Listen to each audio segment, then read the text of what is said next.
So it's been a while. I apologize. Yeah, the last video I made was in early March, my February wrap up. So because March, April, and May were missed, we're gonna do a little spring wrap up today. And I'm also going to kind of explain why those were all missed. I spent half of my spring break doing homework. Hate to admit it, but I did. And then I spent, the rest of March, April, and May kind of fighting for my life in an academic sense. So I finished my undergraduate degree at American University, which, like, yay, that's so exciting. I now have a bachelor's in political science, which is, like, so weird to say, but I do. And I also started a graduate degree this year, so I was both, like, simultaneously working towards a graduate and undergraduate degree for several months, and that was rough. Like, that was rough. I feel like I had no free time. I did not have time to keep up with this. I went into a major reading slump for a while, and then May came around, and not only was I dealing with packing up my entire apartment and moving it home, I graduated, I had family come to visit, and then on top of those things, I had to move everything home, unpack all of it, and then move into an apartment in New York, which is where I am right now, only for the summer, but I am currently interning with HarperCollins in publicity and marketing, which is super cool, super fun, but moving here was a lot. And so now we are at the end of June, and I'm just now filming my spring wrap up, but we're not going to talk about it. We're just going to leave it at that, and we're all going to pretend that this came out timely instead of when it did. So we're going to start with March, which it's going to take me a lot. Pretend I don't have my Goodreads up right now, actually. I think I know where I need to start. Checking. Hold, please. Okay, I know where I'm starting. So the first book that I read in March was What Happens in Amsterdam by Rachel Lynn Solomon, which was my first book of hers. My first book of hers that is an adult book. I think she's written YA books. I've read other stuff of hers that was not romance. And I really, really enjoyed it. I thought it was really cute, really fun. It did what it needed to do. That's kind of like where I stand on romance books, is like, does it do what it needs to do? Which is like, tell a story, make you invested in the relationship, care about the relationship, all of that. Which I think it did. It did what it needed to do. So I gave it 3.5, 4 stars. That's kind of where I rested. I was happy with it. I enjoyed it. It was fun. I would recommend if you're a romance reader. And then the next book I read was The Ministry of Time. I had been meaning to read this for so long. So many people have been like, Sarah, you need to read The Ministry of Time. So I finally read it. I really, really enjoyed it. It was fun. I ended up making a TikTok about it because I was just like, why is the main character never named? I thought it would be like revealed at the end or something. No. Like, the way it's set up in the beginning, it makes it sound like you're gonna find out her name eventually, and you just never do, which I thought was really interesting. And then I read The Scholar and the Last Fairy Door by H.D. Parry. Oh my god, it was like so much like Babel, but not in the way I wanted it to be like Babel, if that makes sense. It was like Babel, but not in the way I wanted it to be. If that, yeah. Draw your own conclusions from that. I don't want to spoil anything. I gave it 3 stars in the end because I thought that it fell flat on a few things, and I think it definitely could have been done better. The book I read after that, I've been so excited to talk about this one and like really deep dive into it. The Courting of Bristol Keats by Mary E. Pearson. Okay, if you know anything about me, you know that I am a Mary E. Pearson fan. Like, I love her to death. I have been trying to convince everyone I know to read the Kiss of Deception series because I read Dance of Thieves when it was originally a BookTok book, and I liked it, but I didn't love it. And so I found out that Kiss of Deception was like a prequel series, and I'm like, oh, I kind of want to read it. Like, I don't want to be done with that world. First of all, don't recommend reading it in the order I did. Like, nothing made sense for the entire first half of Dance of Thieves, and it would have made sense had I read Kiss of Deception first. So there's that. But also, like, it was so much better. I'm sorry. Like, I know that's a hot take, but Kiss of Deception and that trilogy was so much better than Dance of Thieves. If you are like me and your favorite genre of fantasy is like princess and an arranged marriage, fighting to do things for her kingdom, but also like trying to do things for herself, read Kiss of Deception. Like, if that is your favorite genre of fantasy, it is my favorite genre of fantasy. Read that. You need to read Kiss of Deception. Anyways, on that thread, Courting of Bristol Keats, so good. So good. So Bristol lives in like the mortal world, and she and her family all think they're mortals because it's just her and her sisters, and her parents are both dead. And then she gets like, I don't know if kidnapped is the right term. She like goes to the fairy world, not really in her will. Finds out that like one of her sisters knew the whole time that they are actually not mortal, and is like bound to do all these things, is like looking for her father because she finds out he might be alive, but in order to do that she has to make an alliance with the prince of this kingdom who she hates. And it's amazing. It's so good. It's a gargantuan book. It's like this thick. It is so big, but it's so worth it. It is so worth it. You will be like flipping those pages like your life depends on it. I read it on my Kindle. No regrets. I read the whole thing in like 2 days. So when I tell you it is worth it, it is worth it. It is the first book I gave, I think it may be the first book I gave 5 stars to this entire year. It was so good. It was so good. I think it's the only 5-star I had in the month of March. I love it so much. I want everyone I know to read The Courting of Bristol Keats so that we can chat about it. It is like romantasy at its peak, if that makes sense. Like, it is both a fantasy and a romance. It is not romance in a fantasy world. So there's that. I then read Overdue by Stephanie Perkins. I had not read any of her horror, but I'd heard good things, and I was like, you know what? Romance sounds fun. I liked it. Again, it was romance. Did what it needed to do. I gave it 4 stars. I really liked it. I thought the emotional depth was done really well. She's really cute. Then I read The Loneliest Place by, I don't know how to pronounce her last name, but Laura.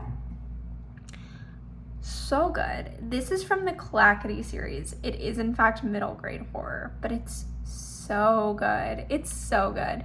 And I have really young cousins, so I like to read middle grade and then like pick books for them, if that makes sense. So yeah. I then read Daydream by Hannah Grace. Super good. I have been waiting for Henry's book. I love Henry. He is my favorite character in the UC Maple Hills series, so I was very, very happy about that. Slipstream by Madge Merrill. Again, did what it needed to do. F1 romance, super fun. I read Let's Make a Scene by Laura Wood. Also a romance. I am just always in a romance phase over spring break. It was super fun. It was super cute. It was super cozy. I really, really liked it. It reminded me a lot of, I'm totally spacing on the name. Will They or Won't They? That's what it really reminded me of. But it was honestly like, it was good. But I feel like because I read Will They or Won't They first, I'm like, Will They or Won't They is better. It's the better book. But I feel like it kind of depends on which one you read first. It's kind of like when you look at like romantic comedy by Curtis Sittenfeld versus, what is that book? It's like the book where it's like based on Chris Evans fan fiction. Book Talk will know what I'm talking about. I'm spacing. I'm not going to look it up. I'm trying to get through this. It is what it is. But it's like one of those books where it's just like two really similar books end up on the market, and it's just like whichever one you like more is whichever one you read first. So it's kind of that. And then proving that I literally read everything, I read On Call, A Doctor's Journey in Public Health by Dr. Anthony Fauci. I love Dr. Anthony Fauci. I am a huge fan of his, so I was really excited to read his memoir. I went to American University for undergrad, and he lives really close to campus. I don't know where specifically, but I know he lives close enough to campus that we are on his running route. So he often runs by campus. I have never seen him, but a lot of my friends have, and I think that's just like so cool. So I was like, you know what? Thinking about that, I'm gonna read Anthony Fauci's book. I really, really enjoyed it. I think if you are looking for clarity on the COVID crisis or even the AIDS crisis, which Anthony Fauci was a big player in, if you're looking to learn more about that, if you're looking to like understand more of what was happening behind the scenes with the COVID response plan, you need to read Anthony Fauci's book. I think he puts it in very clear terms, but also like not, he doesn't dumb it down, but he like makes it more understandable, which I think has a lot of value. So I would highly recommend reading that book or listening to the audiobook or however you choose to do it. I then read Magic Study and Fire Study by Maria V. Snyder. These are books 2 and 3 in a series. I loved the series. I recently found out that there is a spinoff. I will probably be reading those books soon. It is important to note that while I was reading all of these books, a big part of me reading these books was trying to get through my physical TBR. I did get it down to 4 books at the end of April, beginning of May. And then I started working for HarperCollins, and I ended up with a lot more books. So we're not going to talk about that right now. But I did get it down. And I really enjoyed those books. I think I talk a lot more about the first book, which is Poison Study. I talk a lot more about Poison Study in my video from February. If you want to hear more about those books, go, because I don't know how to talk about these without spoiling stuff, so go read Poison Study or go listen to me talk about Poison Study. And if you like it, read the series. It's great. I then read Sunrise on the Reaping. Lots to talk about. So when I read Ballad of Songbirds and Snakes, I didn't understand. No, that's like backtrack. I did understand the point of it. I understood the book. I understood what it was saying. I did not think it necessary, and I didn't enjoy it. Which, like, not that I think you're supposed to enjoy being inside of Snow's head, but I don't think that Ballad of Songbirds and Snakes adds anything to the Hunger Games without Sunrise on the Reaping. After I read Sunrise on the Reaping, that kind of elevated Ballad in my mind of like understanding, oh, there was a point to this. And I really liked how Sunrise on the Reaping handled propaganda and kind of explained how long the rebellion had been going on, how long the planning of the Capitol had been going on, how Snow changed the way the Capitol operated. Like, all of that was done so well in Sunrise on the Reaping. I bawled my eyes out multiple times reading the book.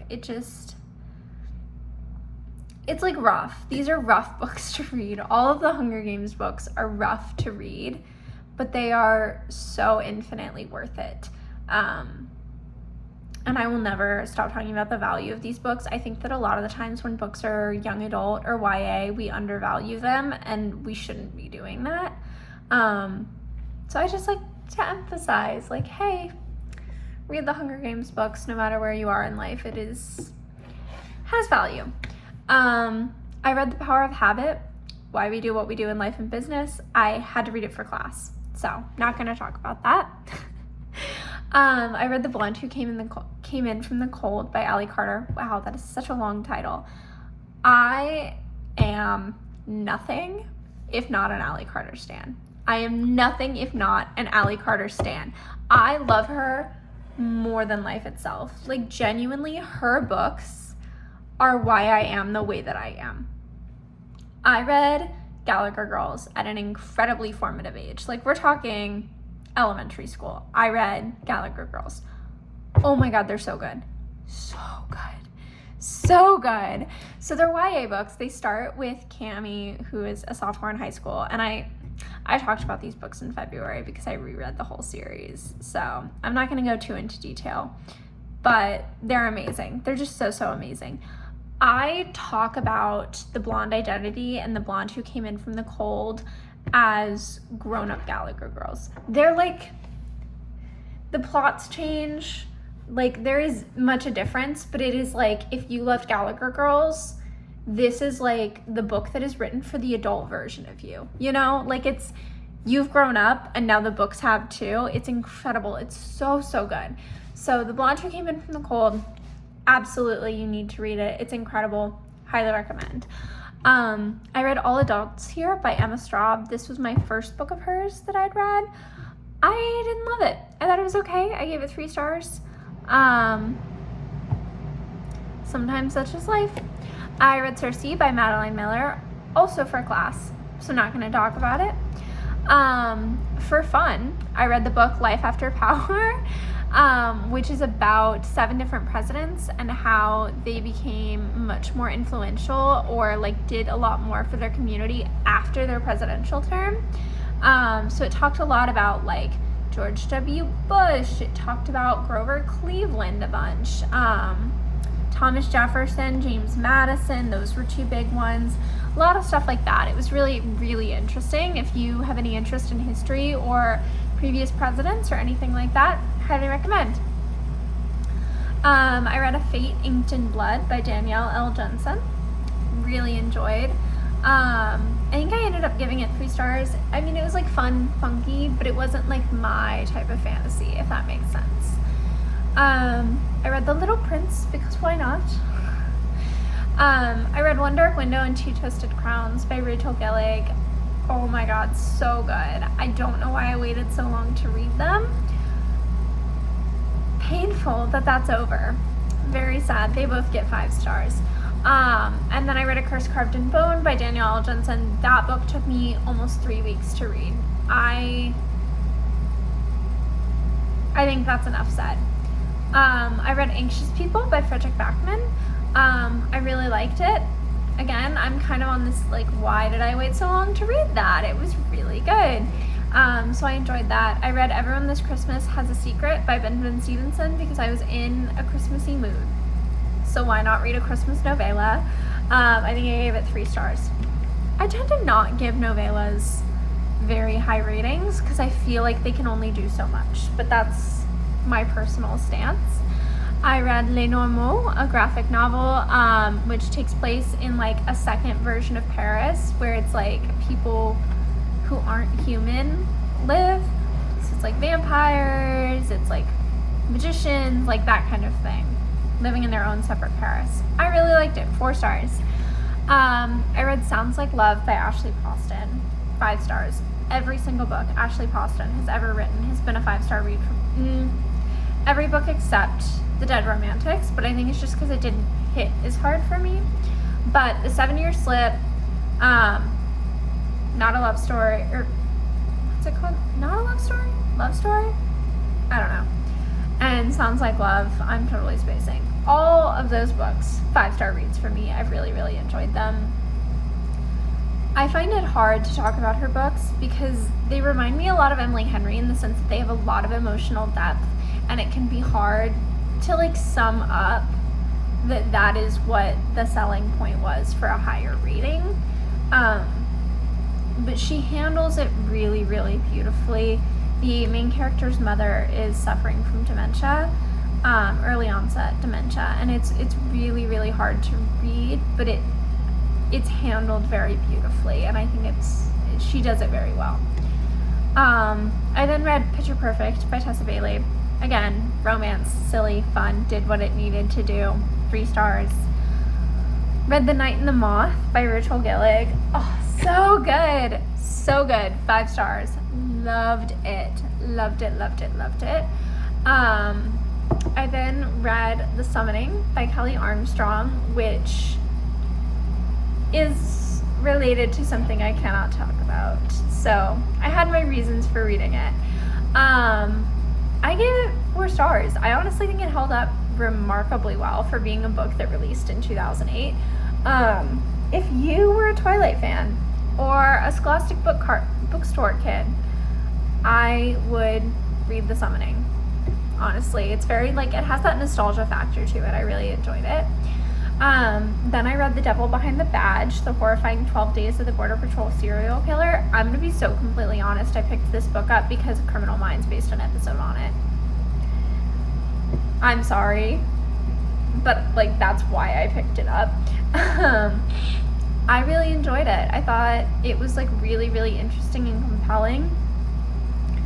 It did a really good job of handling the victims' stories with the grace and respect they deserved, which I thought had a lot of value to it, because a lot of stories like this don't do that.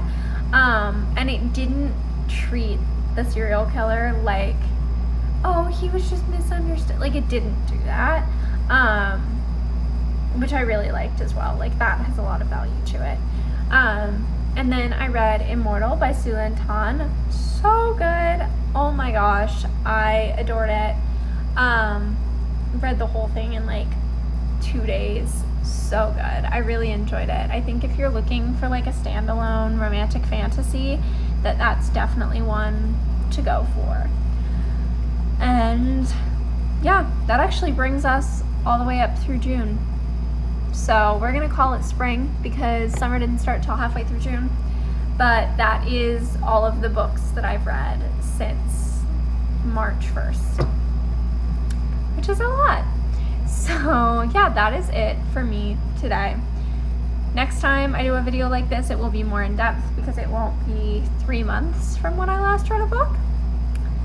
But other than that, see ya.